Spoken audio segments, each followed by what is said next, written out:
Hello and welcome to the Pig and Whistle Tales from Azeroth. As always here at the Pig and Whistle Inn in Stormwind, I go through a variety of subjects with regards to World of Warcraft. So grab a bottle or a pint, sit back and enjoy. This midweek episode we'll be looking at the forums and we're going to be looking at what exactly are people complaining about, essentially, on Season Discovery, as well as PvP, and be going over some of the Demon Hunter stuff is the best way to put it. Some of the Demon Hunter topics. But let's get into Season of Discovery first. So this is the first post. Unsubbed from Season of Ults, Dad's Untested Disaster. Okay, firstly, they didn't test it because they wanted the runes to be special and for people to explore and have fun. Okay. I've said similar before in early Phase 1. Once again, Blizzard has done nothing to address the core issues, making SOD a bore fest. Though Phase 2 became stale even faster than Phase 1 did, with no light at the end of the tunnel except for another phase in 3 to 4 months that is likely just another rinse and repeat. Okay, well, Season of Discovery is not meant to be a new WoW experience. It's not meant to take over Classic or Retail, firstly. It is meant to be kind of a sandbox mode, but let's hear what they have to say. Currently sitting on 2 level 40s, both raid logging because what else is there to do? Really want me to level more ults? This level gating and phasing is a huge failure if you're going to make the phases this long. Why should I continue to sub? Okay, so what a lot of people say about Classic World of Warcraft is the whole point of Classic World of Warcraft is the leveling journey. It's not the end game. The end game is reserved for retail, really. So in retail, you want to level as quickly as you can and then hit max level and do PvP, PvE, where you have mythics, battle pets, raiding, you have rated battlegrounds, rated threes, solo shuffle. That's what the end game is in retail. Whereas in Classic, it is just raiding. Like, there is nothing more to it. You can PvP in, like, Stranglethorn Vale and stuff. Because I see a lot of people who do that. I do see a lot of people who do the, like, Blood Moon stuff in Stranglethorn Vale, and I think it's really cool. But that's the whole point of Classic. Classic has always been about leveling and the journey through leveling rather than the end game content. Going to get trolls on this thread, again, telling me to go outside, etc. Though once again, you'll discover this shortly too. In fact, I think a huge portion of the player base has already discovered this because Phase 2 is evidently a lot more dead when looking at numbers in the game locations compared to Phase 1. 3 to 4 more months of this phase. What a joke. It wasn't really that long, was it? I think Phase 1 was like a couple months. I'll need to check on that actually, but I'm pretty sure it wasn't that long. But yeah, I also, why are there constant nerf/buff/stealth changes every few days? This guy is complaining about balancing changes in the game. This must be the only guy in World of Warcraft who complains about balance changes. That's crazy. Can Blizz dev team not really balance things like old WoW dev team used to do? It's almost like every few days this dev team throws a dart on a board and then randomizes a number to tweak abilities by, then change it again the next week after some community members cry enough about X. Stop changing things if you have no clue what you're doing. Okay, so I'm going to address this with one simple thing. Can Blizz devs not balance the game like old WoW dev team used to? So you're telling me that back in 2004, when the game had first released, and there were videos of naked rogues with level 1 daggers killing people from 100% to 0 without them getting out of a stun and CC chain. You're telling me that's balanced? You're telling me a mage against a warrior with no outside influence, no like pots, no like free action potions or anything, is balanced? You're telling me that a druid, a feral druid, and a mage is balanced?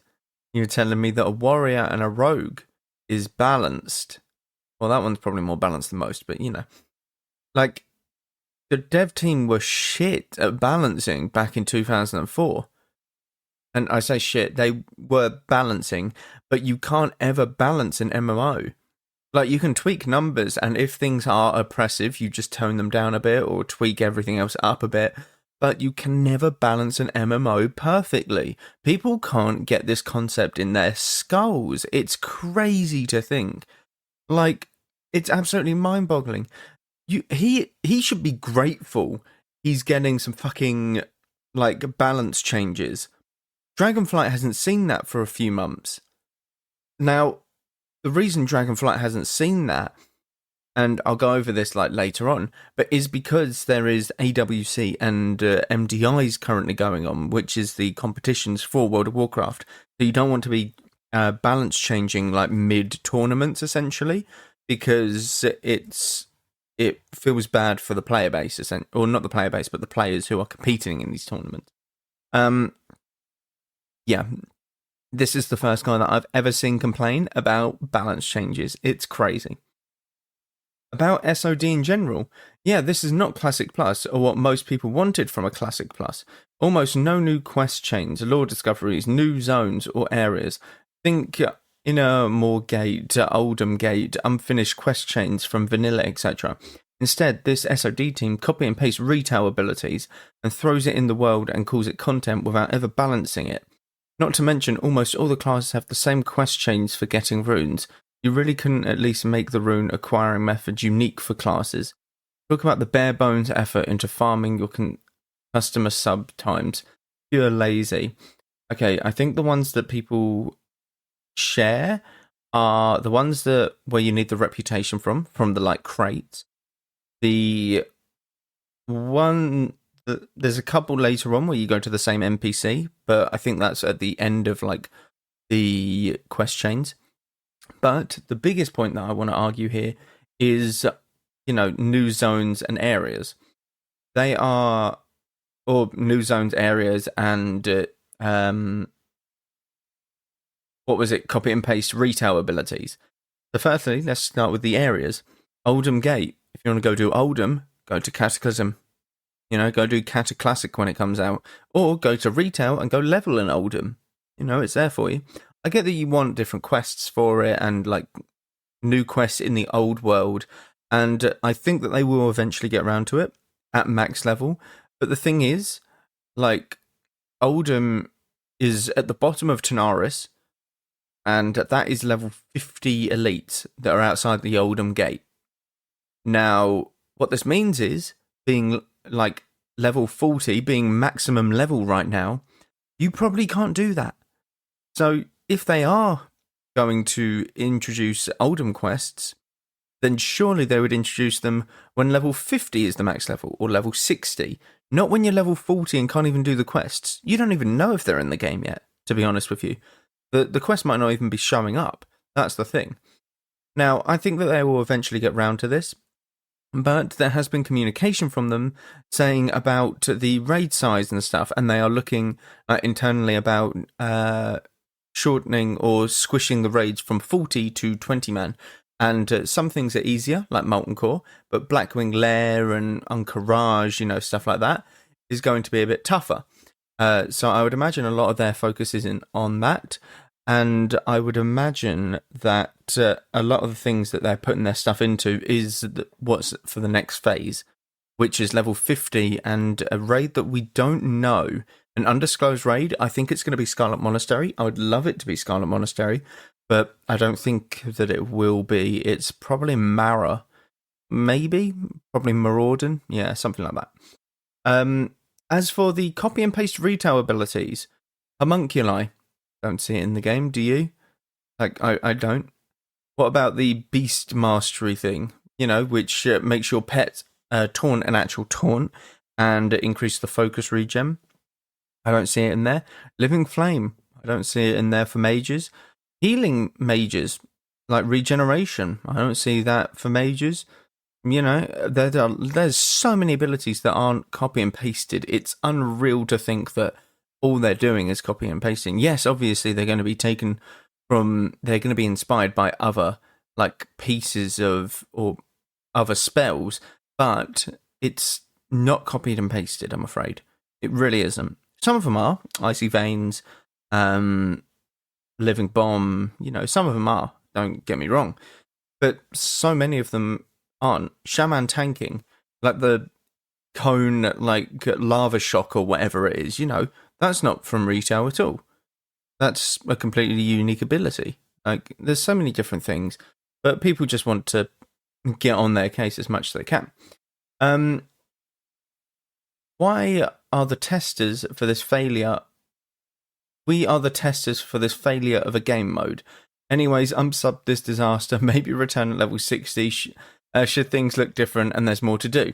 Until then, I hope Blizzard takes some action and fixes the train wreck that season of dad/ults, which is killing WoW numbers overall. Would you rather that it not be ult friendly and then suddenly you've still got nothing else to do in Season of Discovery? But no, that won't work, because then suddenly you'll be like, oh, there's nothing to do in Season of Discovery and leveling's so slow. And then it's like, okay, well, what do you want them to do? They will add new raids eventually, but the thing is with raids, people will get bored of them. People will eventually go, oh, well, I'm just going to raid log now, and it's like, oh, great. Okay, what do you want them to do?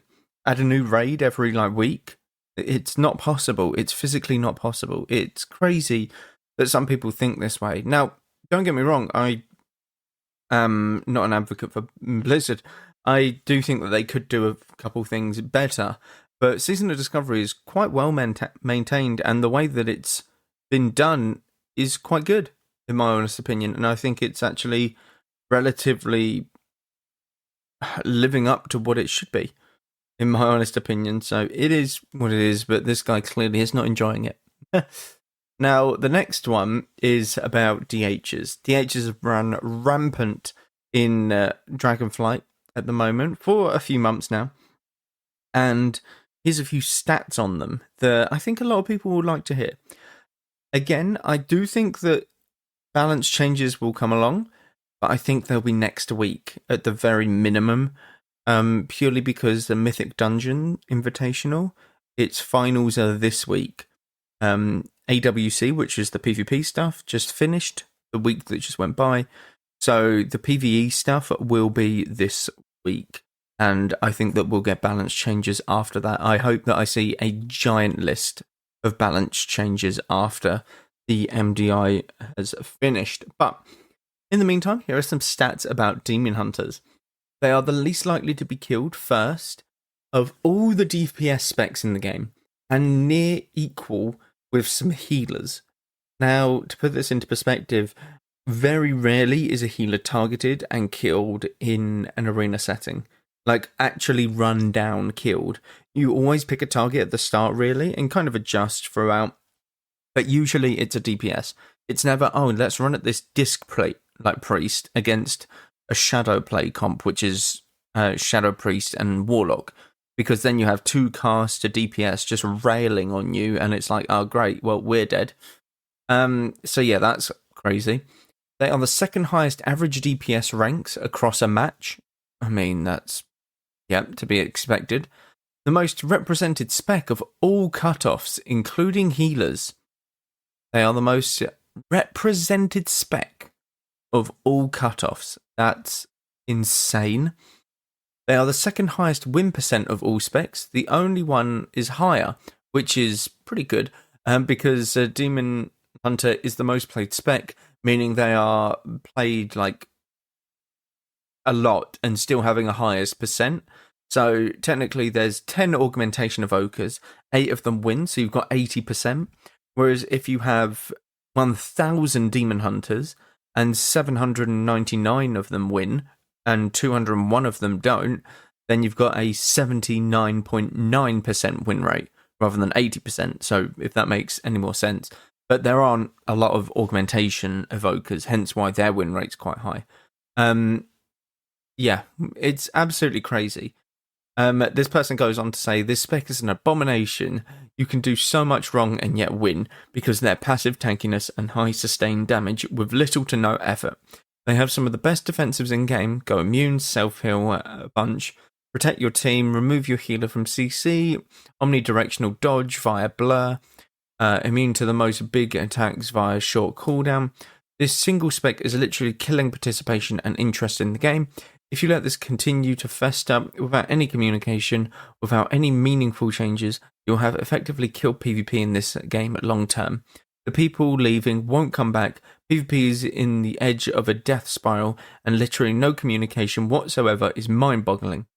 We are aware of the outliers in PvP, and we're currently testing some adjustments we'll be sharing with the coming weeks. It's literally that easy. This is kind of what he put. I do agree. I think that us just not having any changes is fine. For people who understand that they probably will do them after the tournaments, so AWC and Mythic Dungeons. But a lot of people don't follow the MDI or AWC, so they don't know that these are happening and just think that there are no balance changes. Blizzard can put a post saying, yep, we know that it's running rampant. We do have changes ready, but we are going to put them after the Mythic Dungeons and AWC. That's all they need to put. That way the player base is like, oh, okay, that's good to know. Thank you for letting us know, and we understand why you're doing it now. But we have had no communication. We don't even know if we're going to get balance changes. I'm assuming we will after the Mythic Dungeons, but I could be wrong, which would be really, really bad for the game, like game's health in PvP, essentially. But they need to communicate more. The guy who was complaining about Season of Discovery, like, they communicate what they're doing, which is really amazing.